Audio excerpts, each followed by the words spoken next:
하나님의 은혜가 오늘도 평강으로 함께 해주시기를 기원합니다. 이 초대교회에는 기쁨의 50일이라는 전통이 있었다 그래요.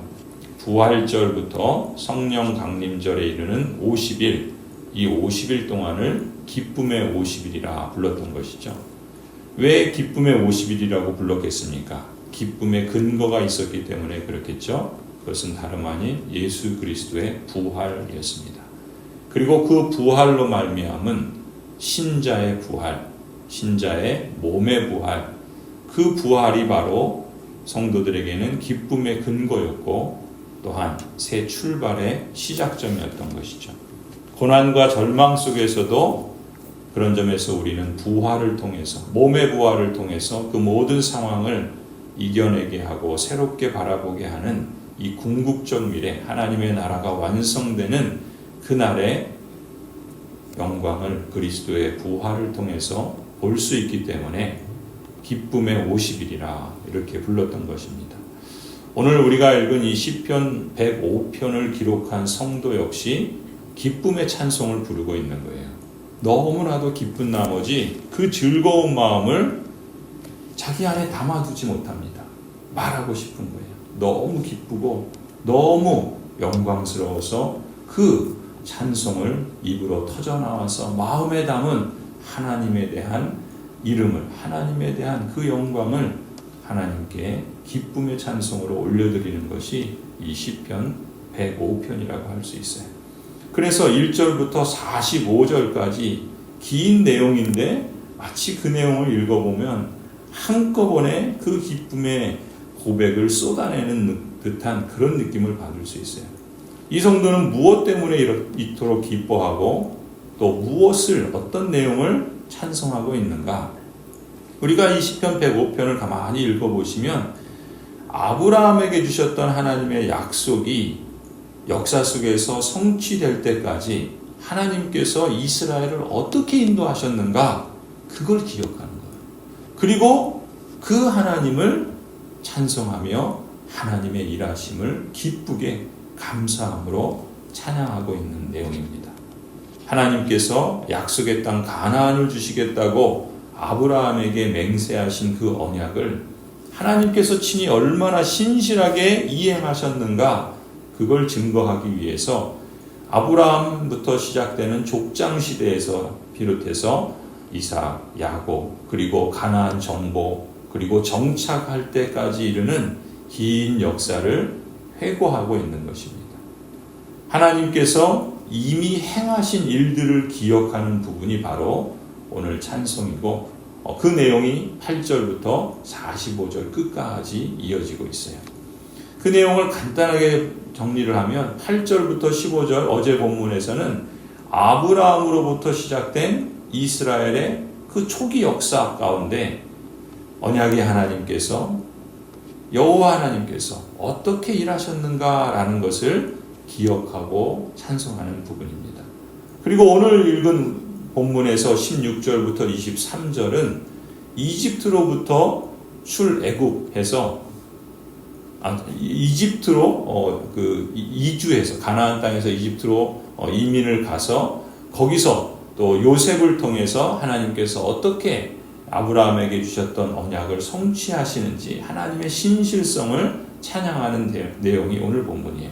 그리고 이제 내일 이어지는 24절부터 38절까지는 이 애굽에서 종노릇하던 이스라엘을 모세와 아론을 보내셔서 그 언약 백성을 애굽에서, 이집트에서 건져내시는 그 놀라운 하나님의 능력과 영광을 찬송하고 있죠. 그리고 39절부터 마지막 45절까지는 이제 출애굽한 후에 광야를 지나서 마침내 아브라함에게 약속하신 그 가나안 땅, 약속의 땅, 그 땅에 입성하도록 일하신 하나님을 찬양하고 있는 내용으로 이루어져 있어요.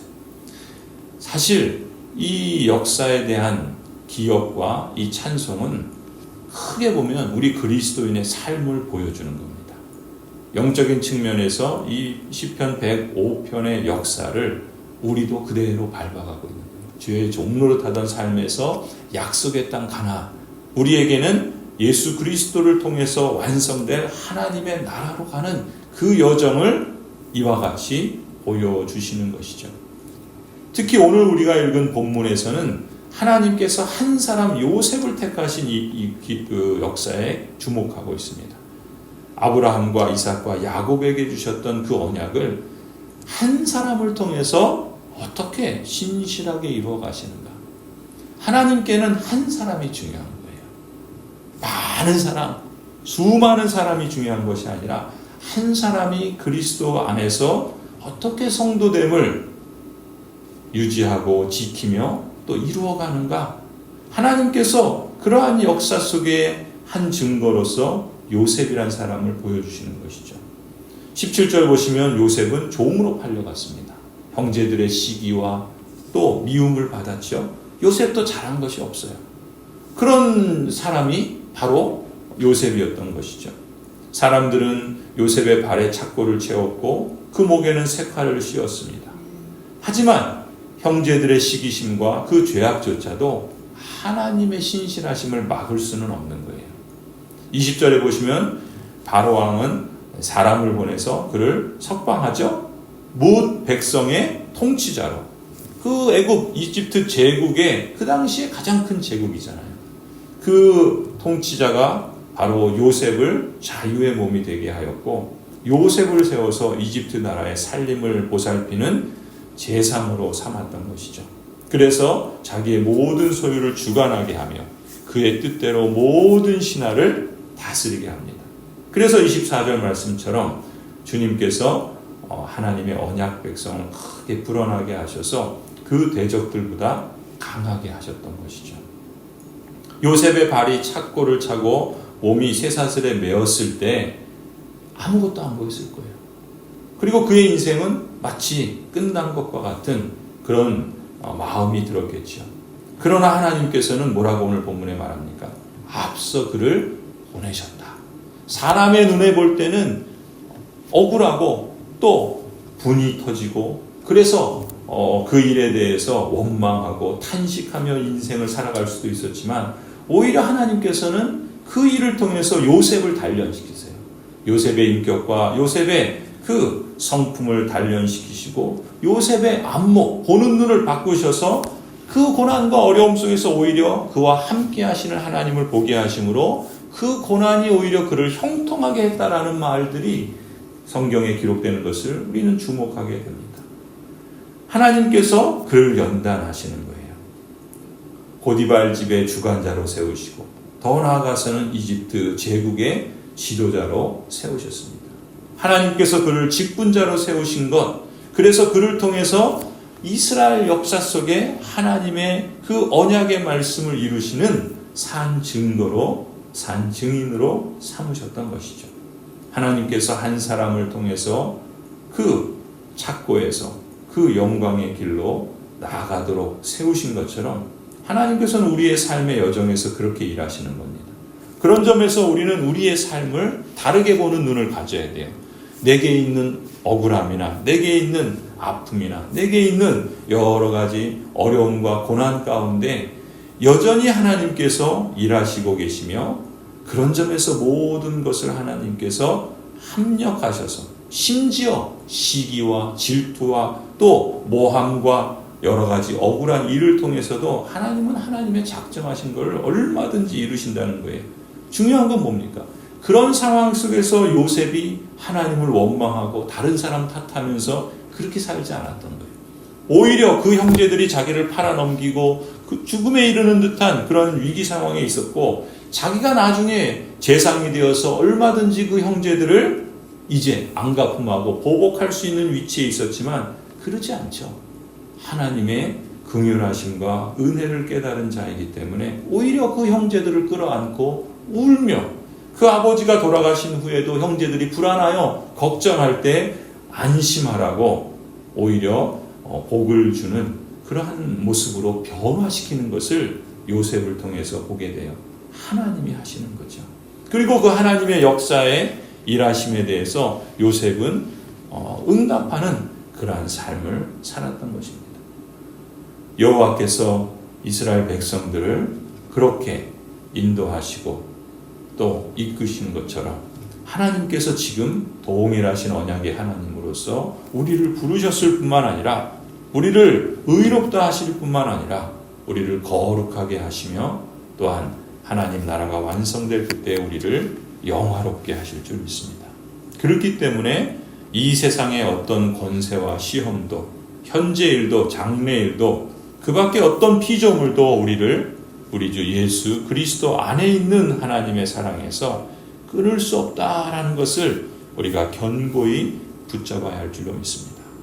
사도 요한은 요한일서 3장에서 그래서 이렇게 찬송해요. 보라! 하나님께서 어떠한 사랑을 우리에게 베푸사 하나님의 자녀라 일컬음을 받게 하셨는가? 우리 찬양하죠. 보라! 그 어떠한 사랑 주셨나 우리들에게. 하나님께서 행하신 일들을 기억하는 자는 하나님께서 완성하실 그 나라를 더 소망하며 거기에 연결되어서 삶을 살아갑니다. 그렇다고 삶이 늘 형통한 것만은 아니에요. 오히려 요셉과 같은 그러한 고난의 여정을 밟아갈 수도 있습니다. 오히려 그 여정 속에서 하나님은 우리를 온전하게 하시고 또한 하나님의 사람답게 변화시켜 가실 줄 믿습니다. 성도 여러분, 우리의 기도를 들으시는 분이 누구신가라는 걸 기억하시기 바랍니다. 우리 자신에게 집중하는 것이 아니라 우리의 원하는 소원에 집중하는 것이 아니라 우리의 기도를 들으시는 분이 누구신가? 나의 아버지 나의 하나님께서 우리의 아버지 우리의 하나님께서 어떠한 사랑을 우리에게 베푸셨는가? 그 하나님께 집중하며 그 하나님의 행하신 일들을 기억해 보시기 바랍니다. 구약 시편 105편의 이 성도가 이렇게 하나님께서 행하신 일을 기억하며 하나님께 더 가까이 나아가듯이 초대교회 성도들이 부활 이후 기쁨의 50일을 보내듯이 하나님의 언약 백성으로서 여러분 또한 언약에 신실하신 하나님의 은혜를 기억하고 하나님을 더 경외하며 더욱더 신뢰하며 하나님께서 우리 몸의 부활을 완성하셔서 영광에 이르게 하실 그날까지 여러분 또한 신실하고 성실하게 하나님께 응답하며 살아가시기를 간절히 축원합니다.